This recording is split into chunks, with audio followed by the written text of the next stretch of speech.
13절부터 35절까지 말씀입니다. 구절이 조금 긴데요, 여러분 중간에 초점을 잘 맞추어서 너무 늦지 않도록 해서 함께 읽도록 하겠습니다. 13절부터 35절까지 한 절씩 교독하겠습니다. 그날에 그들 중 둘이 예루살렘에서 25리 되는 엠마오라 하는 마을로 가면서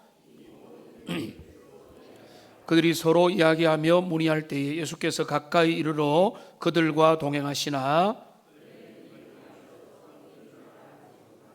예수께서 이르시되 너희가 길 가면서 서로 주고받고 하는 이야기가 무엇이냐 하시니 두 사람이 슬픈 빛을 띠고 머물러 서더라.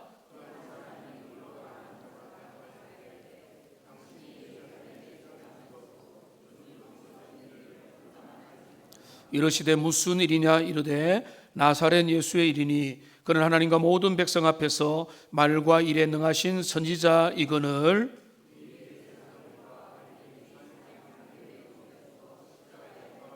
우리는 이 사람이 이스라엘을 속량할 자라고 바랐노라. 이뿐 아니라 이 일이 난 지가 사흘째요.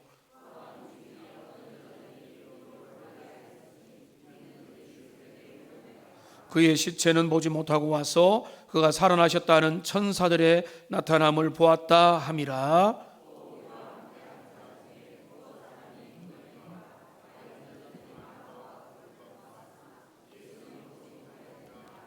이르시되 미련하고 선자들이 말한 모든 것을 마음에 더디 믿는 자들이여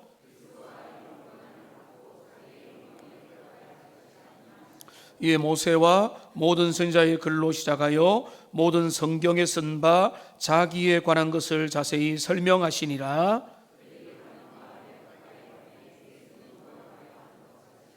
그들이 강권하여 이르되 우리와 함께 유하사이다. 때가 저물어 가고 날이 이미 기울었나이다 하니 이에 그들과 함께 유하러 들어가시니라.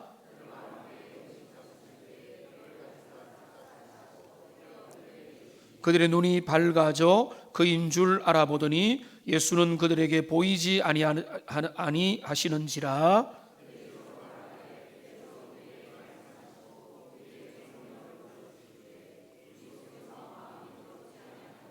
곧 그때로 일어나 예루살렘에 돌아가 보니 11 제자 및 그들과 함께한 자녀들이 모여 있어 함께합니다. 두 사람도 길에서 된 일과 예수께서 떡을 떼심으로 자기들에게 알리신 것을 말하더라. 아멘. 우리 예수님 부활하셨습니다. 사망 권세를 깨뜨리고 무덤에서 우리 하나님께서 당신의 권능으로 예수님을 일으켜 주셨습니다. 예수님의 부활은 우리의 참된 소망입니다. 우리도 부활할 것이다. 우리의 죽음도 끝이 아니다. 죽음 이후에는 영원한 생명의 부활이 우리를 기다릴 것이다라고 하는 그런 신자의 부활의 첫 번째 신호탄이 된 사건이 바로 우리 예수님의 부활의 사건입니다. 이 부활의 은혜가 우리에게 있어야 되는데요, D.L. 무디라고 하는 위대한 하나님의 사람이 젊은 사역자일 때 있었던 일입니다. 그가 갑자기 장례식 설교를 맡게 되었습니다.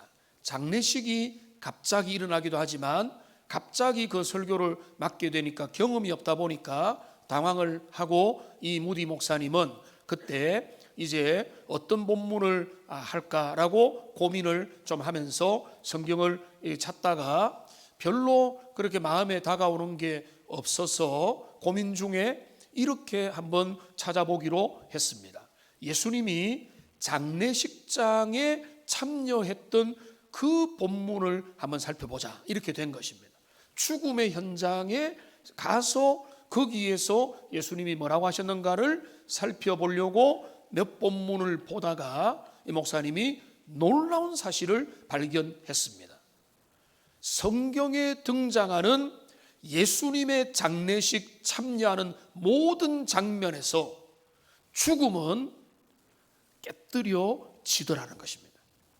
예수님이 참여하면 그 죽음의 장례식이 끝이 아니고 거기에서 죽은 자가 살아나고 나사로가 일어나고 절망이 바뀌어서 놀람과 탄식으로 바뀌더라. 그래서 그 내용을 그가 가지고 확신을 가지고 장례식 설교를 감당했다라고 하는 그런 이야기가 있습니다.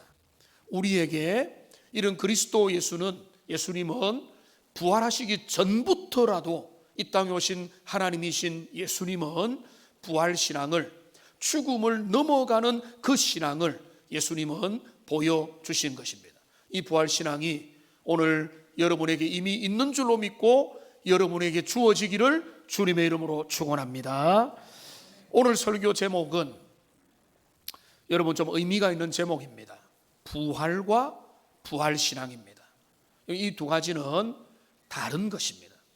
예수님의 객관적이고 역사적인 부활의 사건과 이 부활의 사건을 내가 믿음으로 인정하여 그것을 고백하며 부활신앙을 따라 내 인생과 내 종말과 나의 삶의 모든 것들을 내다보는 부활신앙은 너무나 다른 것입니다.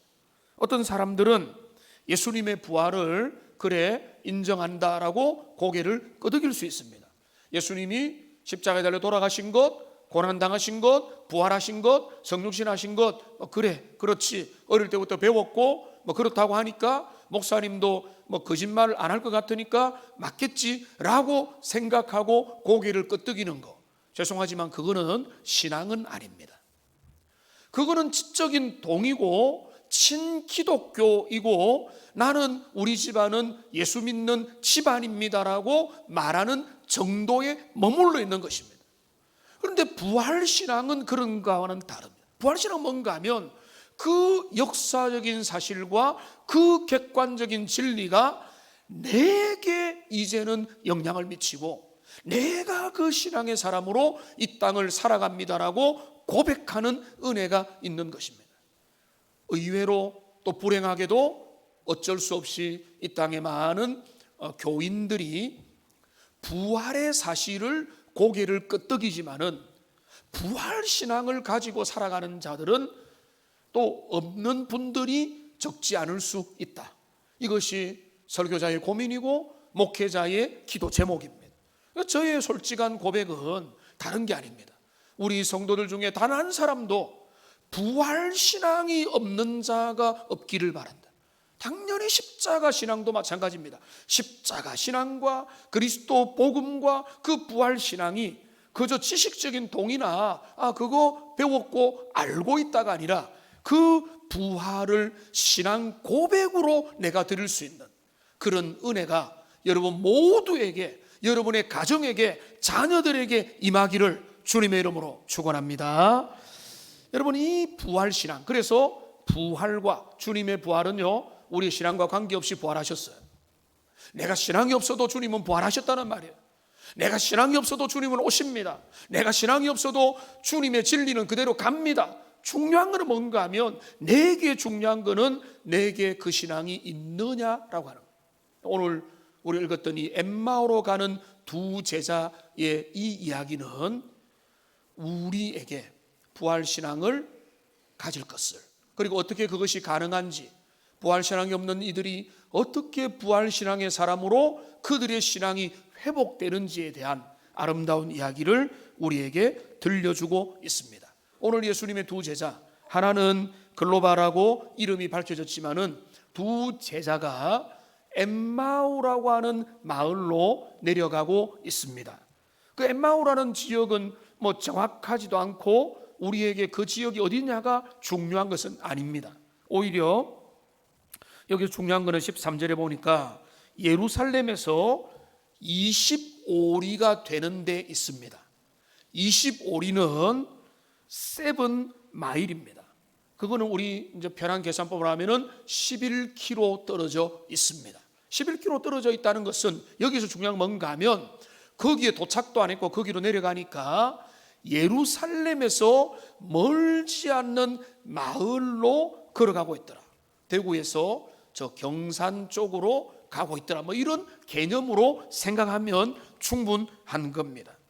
그러니까 이들이 그런데 가고 있는 그 발걸음은 전도하는 발걸음도 아니고 가벼운 발걸음도 아니고 절망과 공포와 근심과 걱정과 혼돈이 가득한 삶의 문제가 정리가 안 된 그런 근심의 마음으로 투벅투벅 그 엠마오로 걸어가고 있습니다.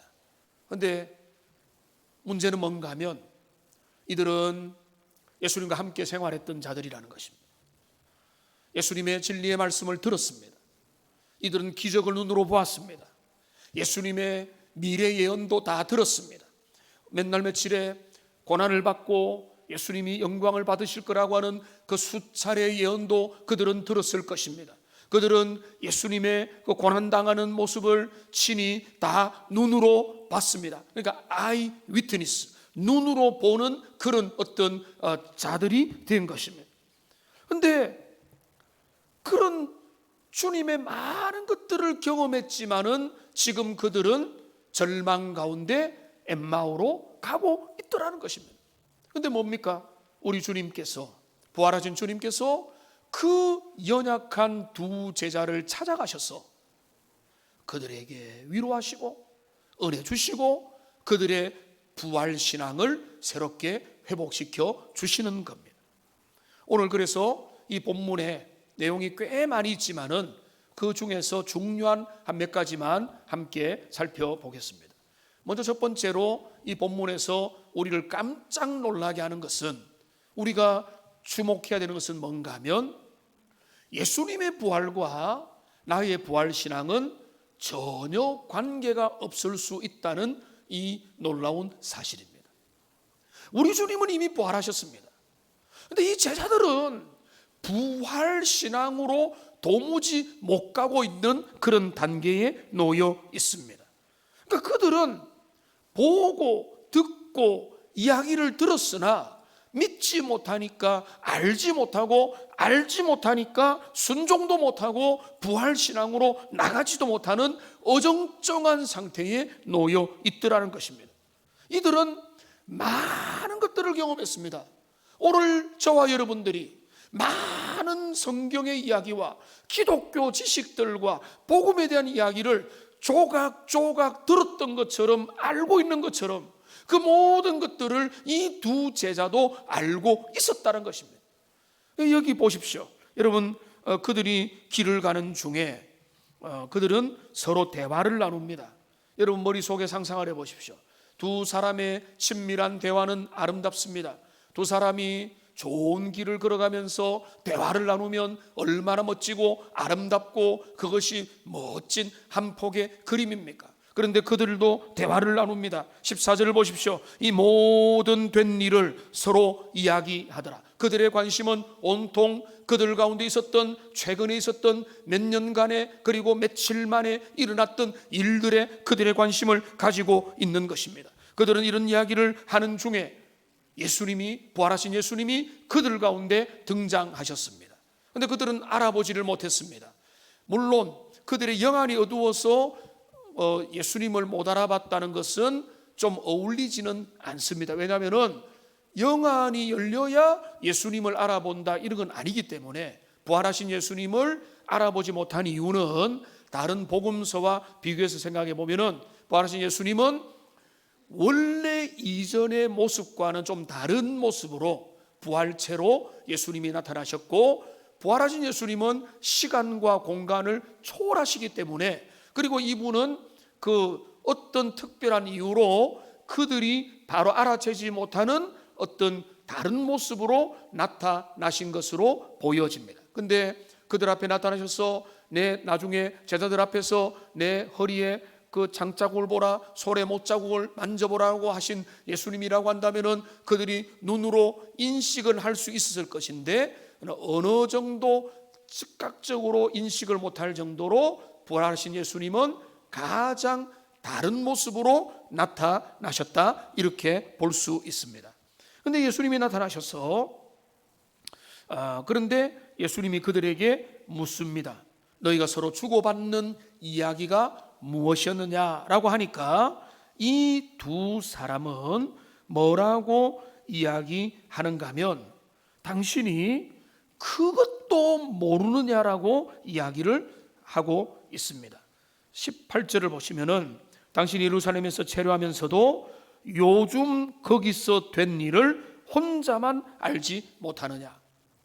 일종의 타박을 주는 것입니다. 그것도 모릅니까? 신앙생활 해놓고 그 내용도 모릅니까? 여러분, 그렇게 옆 사람한테 말할 수 있는 것처럼 이 두 사람은 자기들 부활신앙 없는 것은 뭐 문제가 안 되고 오히려 예수님인지 모르기 때문에 그렇지만 옆에 있는 사람에게 무슨 이야기를 하느냐니까 그 예루살렘에서 된 일도 모르느냐라고 오히려 타박하며 오히려 반문을 던지고 있습니다. 예수님이 어떤 일이 일어났느냐라고 되물으니까 그들은 이야기를 합니다. 그 예수라는 분이 있는데 그분은 원래 어떤 분인가? 19절에 나와 있죠. 그는 하나님과 모든 백성 앞에서 말과 일에 능한 선지자였는데 사람들이 그를 사형 판결하여 십자가에 못 박아버렸고 우리는 기대하며 그분을 따라갔으나 우리의 기대는 깨어져 버렸고 그래서 지금 너무 속상한 가운데 지금 엠마오로 가는 중인데, 근데 그 다음이 중요합니다.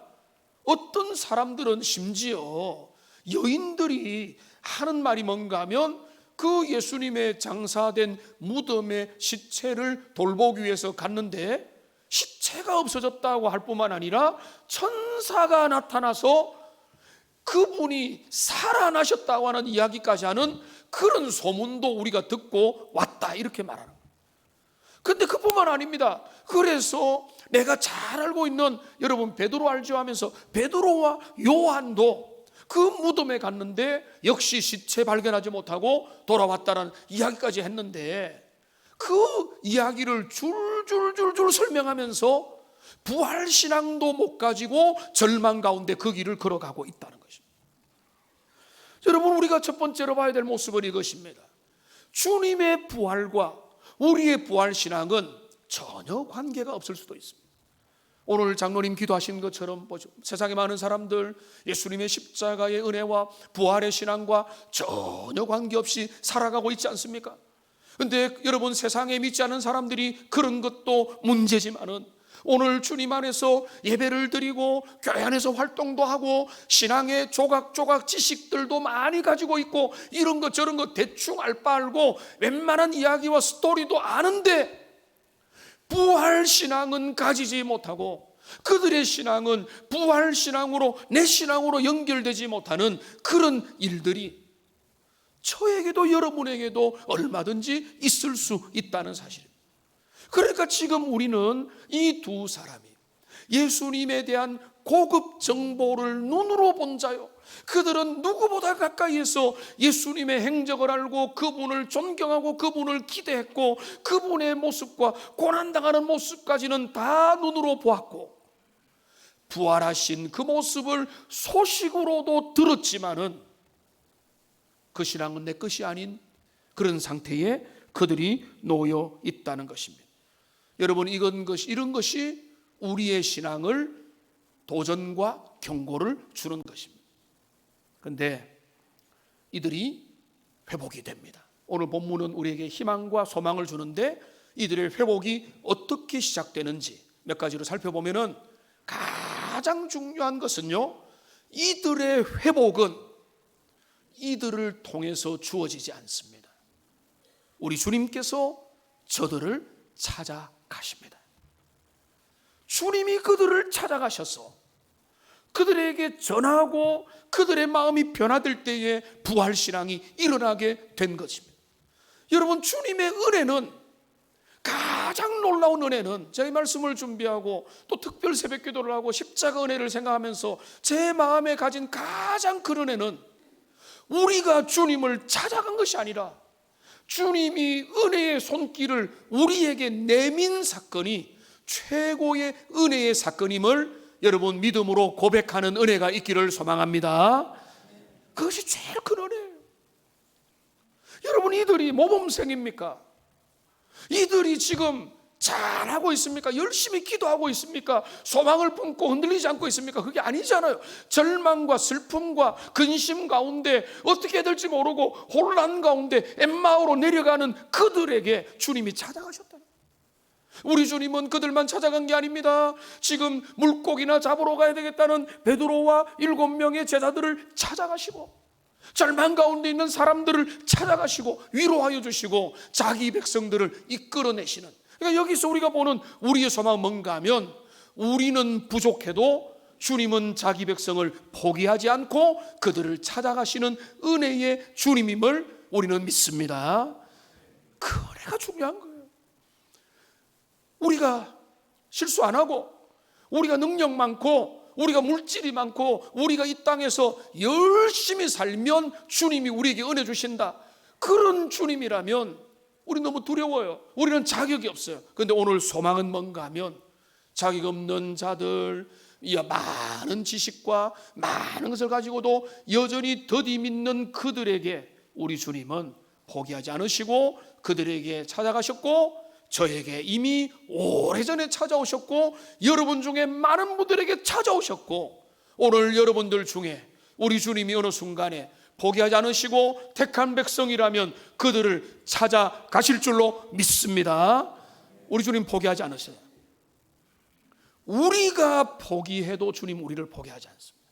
이게 주님의 사랑이고, 우리 주님의 그 사랑이 절망 가운데 낙담하여 길을 걸어가고 있는 그들에게 나타났습니다.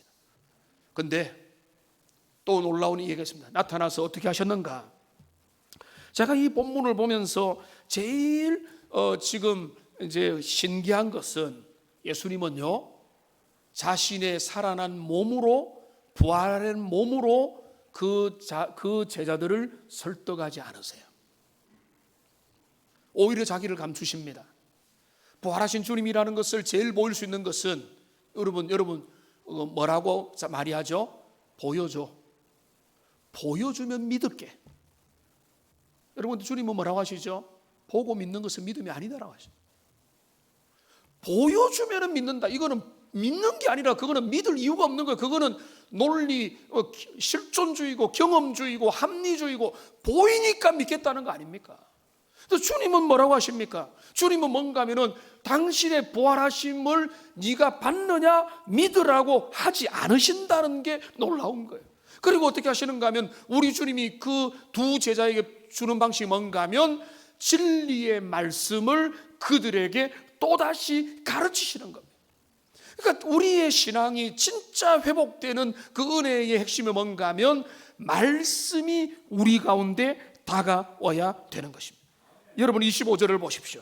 여기 25절에 보면은 이르시되 미련하고 선자들이 말한 모든 것을 마음에 더디 믿는 자들이요 라고 경고를 하면서 그들에게 이제 예수님은 즉석 성경 공부를 시작하십니다. 이렇게 말합니다. 그리스도가 이런 고난을 받고 자기의 영광에 들어가야 할 것이 아니냐 하시고, 이에 모세와 모든 선지자의 글로 시작하여 모든 성경에 쓴 바 자기에 관한 것을 자세히 설명하시더라. 성경 공부를 시작한 것입니다. 그런데 성경 공부할 때 인명도 배우고 지명도 배우고 그 어떤 스토리도 알고 연도도 알고 그 앞뒤 순서를 아는 거, 이런 것들도 우리에게 도움이 됩니다만은, 예수님이 즉석에서 시작한 성경 공부가 꽤 몇 시간이 됐겠지만은 그런 공부가 아니었습니다. 이 공부의 주제는 분명했습니다. 어떤 주제냐? 여기 26절입니다. 그 예수님의 성경 공부, 여기 모세의 글은 뭔가 하면 모세오경이거든요. 그 다음에 선지자의 글은, 여러분 이거 분류법에 따라 다르지만은 이거는 구약 전체를, 모세와 선지자의 글 하면은 구약 전체입니다. 근데 그 주제는 뭔가 하면 26절에 나와 있습니다. 그리스도의 고난과 그가 받으실 영광이라는 그 주제별 성경 공부를 예수님이 즉석에서 하신 거예요.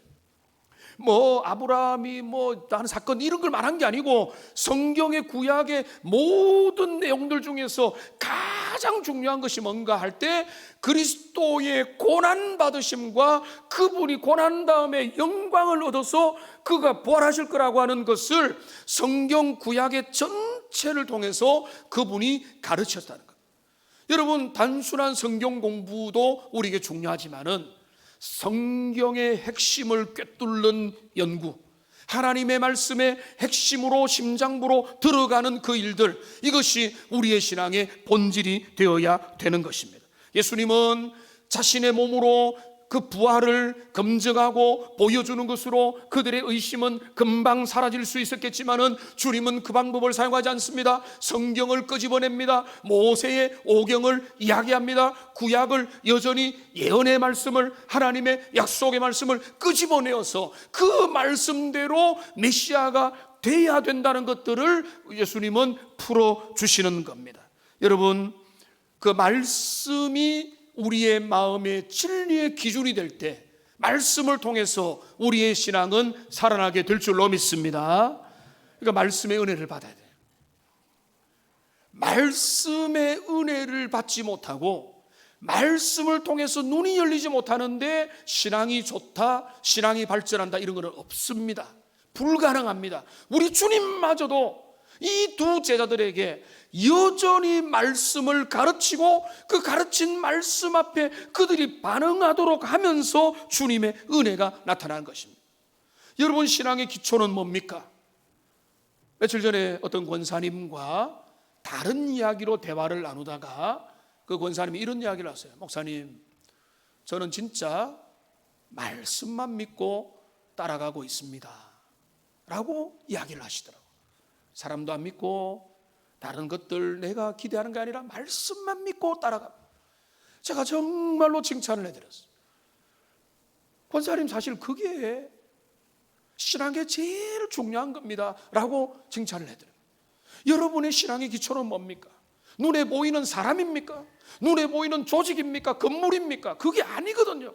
영원히 변하지 않는 진리의 말씀이 내 마음의 근거가 될 때에 영원히 사라지지 않는 믿음 위에 서게 될 줄로 믿습니다. 저는 저의 소망은요, 목회자, 목사님 당신의 꿈이 뭡니까? 라고 묻는다면 여러분 모두가 말씀 위에 서 있는 신자가 되는 거.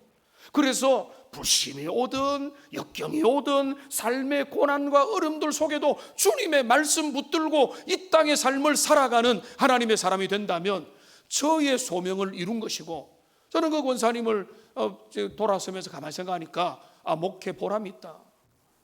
하나님의 말씀 붙들고 사는 게 최고의 목회 보람이에요. 여러분, 그런 사람들 다 되시기를 주님의 이름으로 축원합니다. 그거 되면 되는 겁니다. 뭐 목사님 좋아합니다 이런 거 관계없어요.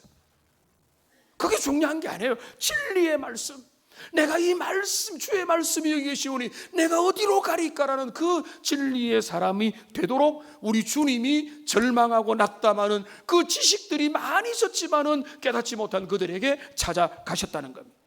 그런데 또 중요한 게 있습니다. 말씀이 중요하지만은 말씀 가운데 성령의 역사가 주어져야 될 줄로 믿습니다. 성령께서 역사하여, 여러분 보세요. 제가 은혜를 어떻게 받았을까요?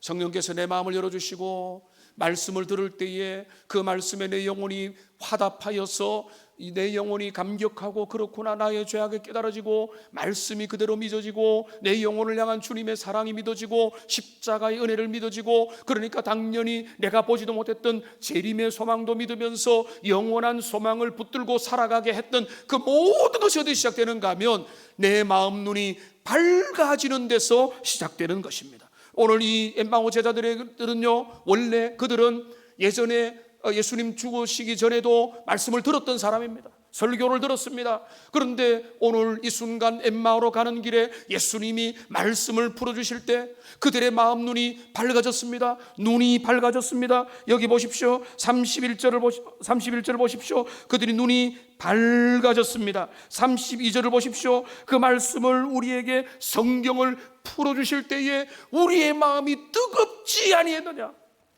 하나님의 은혜가 나타났다는 것입니다. 말씀을 들어도 싱숭맹숭하게 하고 말씀 언제 끝나노? 설교가 짧았으면 좋겠다. 항상 그 생각만 하는 분들에게 어떻게 말씀의 은혜가 임하겠습니까? 하나님의 말씀을 내가 들을 때에 이 말씀이 내 영혼을 향한 말씀이구나, 지금 내 들으라고 하는 말씀이구나, 이 말씀을 통해서 내 심령을 바라보고 내 마음에 거울이 되어서 나의 영혼을 돌아보고 대면하고, 주님 내가 회개할 거 회개하고 소망 가질 거 소망하고 할 수 있는 그 은혜가 어떻게 나타나는가 하면은 성령께서 우리의 심령을 움직여 주실 때 그 일들이 일어나는 것입니다. 그러니까 두 가지는 따로 가는 것입니다. 말씀은 전해져야 되고 성령께서 우리 마음 가운데 은혜를 주셔야 되는 것입니다. 하나님의 말씀을 듣고 말씀이 내 마음 가운데서 내 마음을 뜨겁게 하는 성령의 역사가 우리에게 지속적으로 일어나기를 주님의 이름으로 축원합니다. 이런 은혜가 있을 때에 이들에게 가리웠던 눈이 열리고 마음 눈이 밝아지고 하나님의 모든 것들이 깨닫게 되는 것입니다. 여러분, 원래 우리는 어떤 상태입니까? 여러분들 중에도 그런 상태에 있는 분들이 소수지만은 있을 수 있을 겁니다. 예레미야 5장 21절을 보십시오. 우리의 원래 상태는 주님을 모를 때 모습은 이런 모습입니다. 같이 읽겠습니다. 어리석고 지각이 없으며 눈이 있어도 보지 못하며 귀가 있어도 듣지 못하는 백성이여 이를 들을지어다. 아무리 말을 해도, 아무리 선지자들이 복음을 전해도 쇠기의 경읽기라는 겁니다. 왜? 그들의 수준만큼 들리거든요. 근데 그 수준은요, 교양, 학력, 어떤 인문학적인 지식, 그게 약간의 도움은 되지만 결정적인 도움은 안 됩니다. D.L. 무디도요, 원래 무식한 사람이었어요. 사실은 그런 것과 별로 관계없어요. 우리의 그 수준은 뭐가 되야 되는가 하면 영적인 수준을 말하는 것이고, 그거는 바로 성령께서 우리 마음에 찾아오셔요. 하나님의 은혜가 내게 있고 성령께서 깨닫는 마음을 주실 때 영안이 열리고, 영안이 열리면 우리의 육신의 연약함과 우리 주님의 살아계심과 복음의 은혜가 드러나게 되는 것입니다. 그렇기 때문에 여러분 마음문이 밝아지고 귀가 열리고 눈이 열리고, 그래야 영적인 세계가 우리가 이 땅에서 그냥 쉽게는 알지 못했던 새로운 신비의 세계가 하나님 앞에 열어지는 역사가 우리에게 자주자주 일어나기를 주님의 이름으로 축원합니다. 그러니까 에베소서 4장 18절에 보면 주님 영안이 열리지 않는 그런 사람들의 모습이 이렇게 그려집니다. 그들의 총명이 어두워지고 무지함과 마음의 굳어짐으로 말미암아 하나님의 은혜와 생명과 진리와 모든 좋은 것에서 떠나 있는 거예요. 그러니까 우리가 분석을 하고 분별을 하면 그들이 잠오고 그들이 졸리고 그들이 복음의 은혜에 감격하지 못하는 이유는요, 오히려 불쌍한 겁니다. 그들에게 영안이 떠있지 않기 때문에 그런 것입니다. 그렇기 때문에 우리 주님이 엠마오로 가는 절망 가운데 있는 두 제자에게 찾아가셨어. 우선은 말씀으로 그들에게 나타나시고, 말씀이 그들 가슴에 성령의 은혜로 주어질 때에 그들이 놀라운 회복의 변화로 나타났습니다. 그런데 이 두 제자들이 진짜 잘한 일이 있습니다. 우리가 그걸 놓치기 쉬운데요, 이 두 제자들은 강권하여 예수님을 함께 머물기를 그렇게 이야기합니다. 해가 지고 잠을 잘 자리가 되었는데 그들이 어떻게 하는가 하면 여기 보십시오. 지금 여기 28절을 보십시오. 28절을 보시면은 그들이 가는 마을에 가까이 가매 예수는 더 가려 하는 것 같이 하신다. 일종의 테스트일 수도 있습니다. 예수님은 이제 머무르지 않기를 원하신 거예요. 그런데 제자들이 어떻게 합니까? 강권하여 이르되 우리 함께 합시다 라고 말을 하는 거예요. 이들이 제일 잘한 것은 이 일입니다. 그리고 그날 밤에 부활신앙이 회복됩니다. 주님이 떡을 뗄 때 그들은 함께한 동행한 자가 누군지를 알게 되고, 알게 되는 바로 그 순간에 신비하게도 주님은 사라지세요. 어디 멀리 도망가신 게 아니고 부활하신 주님이니까 시공간을 초월해서 주님은 사라지시는 거예요. 그런데 우리가 볼 때 이 두 제자가 왜 함께 머물기를 원했어? 그들이 예수님 불쌍하게 해가지고 뭔가 밥이라도 먹이고 그 숙박을 하루 같이 하려고 했던 거 아닙니다. 이들이 함께 하려고 했던 것은 그 이야기를 더 듣기 원했던 거예요. 이제까지 했던 그 내용, 그 복음에 대한 이야기, 그리스도의 고난과 영광에 대한 이야기, 그 훌륭하고 놀라운 그들이 들었던 그 이야기가 마음에 성령의 감동을 받고 깨달아지고 마음이 뜨거워지니까 그들은 주님과 함께 더 오랜 시간을 보내기 원했고, 오랜 시간을 보내기 원하는 그들의 마음을 주님이 아시고 그들이 함께하고 떡을 떼는 중에 그들의 마음에 그리스도가 여기 계시다는 걸 발견하고, 그리고 그들의 마음에 부활신앙이 회복되게 된 것입니다. 여러분, 신앙에 열심을 내는 은혜가 있기를 원합니다. 우리는 부족합니다. 우리는 실수하고 절망하고 좀 안 좋은 일 있어도 낙심과 근심으로 엠마오로 터벅터벅 걸어가는 인생이지만은, 이들이 그래도 하나님의 사람인 증거가 뭔가 하면 그 좋은 은혜를 포착하여 내가 이분과 같이 더 많은 시간을 보내고 싶구나. 그래야 이분과 함께하는, 이분과 함께하면은 결론이 좋다, 어떻게 될지 몰라요. 그러나 이들은 좋은 편에, 진리 편에, 은혜 편에 좋은 일들을 함께하고자는 은혜를 향한 마음이 있었다는 것입니다. 그런 강권하는 은혜가, 강권하는 마음을 가지고 주님을 마음에 그 집에 함께 모셨을 때에 그들의 마음에 신앙이 회복되고 부활하신 주님이 보이게 되고 부활신앙이 그들에게 나타나게 된 것입니다.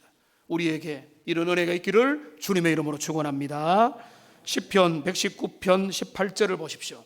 같이 한번 읽어보겠습니다. 내 눈을 열어서 주의 율법에서 놀라운 것을 보게 하소서. 자, 이거는 눈을 크게 뜨라는 말이 아닙니다. 영안이 열려야 된다는 것입니다. 영안, 자꾸 영안 하니까 정영환 집사님이 자꾸 생각나서 그런데, 영안이 열려, 영안이 열리면, 마음 눈이 열려지고 귀가 열리고 눈이 열리면, 이전에는 똑같이 들었지만 안 보이는데, 그런데 성령께서 내 마음에 은혜 주시면은 말씀이 너무너무 달고 복된 말씀으로 다가온다는 것입니다. 이 은혜가 있기를 소망합니다. 이제 마지막으로 그들은 어떻게 됩니까? 그들은 부활신앙을 회복하니까 즉각적으로 나타나는 반응이 뭡니까? 예루살렘으로 복귀하는 거죠. 그들은 바로 그 33절을 보세요. 곧 그때로 일어나 예루살렘으로 돌아갔어. 그들에게 부활하신 주님을 증거하고 그 부활신앙을 나타내는 자로 나아가게 된 것입니다. 우리의 신앙에 이런 성장이 있기를 원합니다. 저는 정말로 목회자로서의 저의 바람은 한 가지입니다. 여러분이 정말로 참된 복음의 신앙을 가지고 이 땅에 살아가는 자입니다. 여러분 지식을 많이 가졌습니다.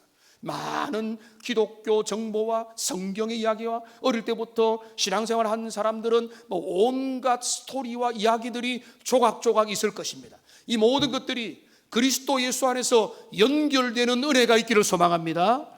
그리고 그것이 성령 안에서 내 안에 깨달아지고 그 모든 것들이 고백이 되고 은혜가 되면은, 그때 우리의 신앙은 제대로 자리매김을 하게 되는 것입니다.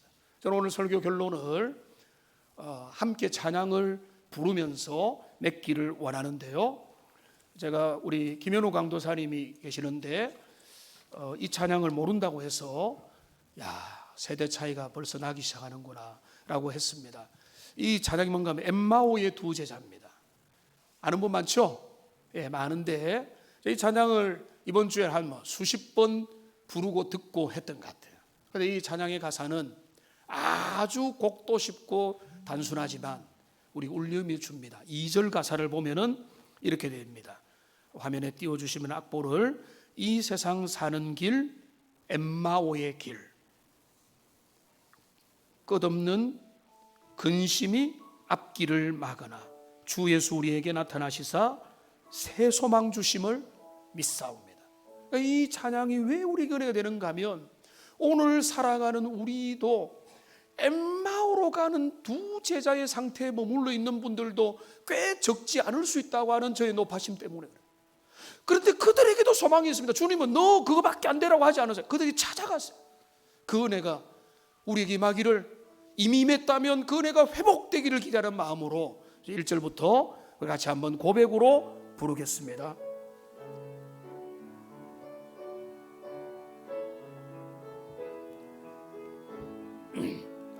엠마오 마을로 가는 두 제자, 절망과 공포에 잠겨 있을 때 주 예수 그들에게 나타나시사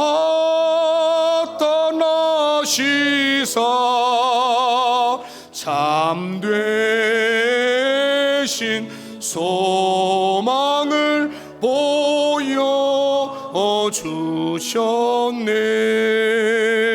이 세상 사는 길 엠마오의 길, 끝없는 근심이 앞길을 막으나 주 예수 우리에게 나타나시사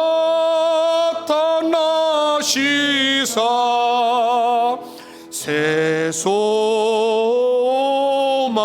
주심을 믿사오. 다시 한 번 더 엠마오 마을로, 엠마오 마을로 가는 두 제자, 절망과 공포에 잠겨 있을 때 주 예수 그들에게 나타나시사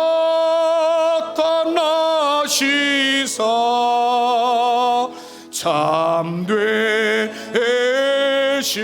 소망을 보여주셨네.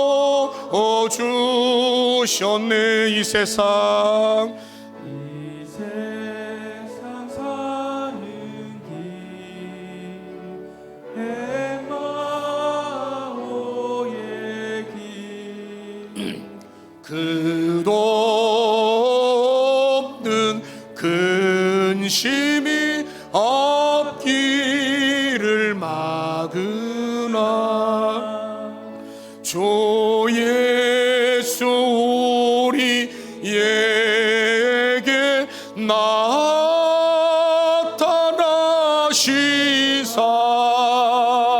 새 소망 주심을 믿사옵니다.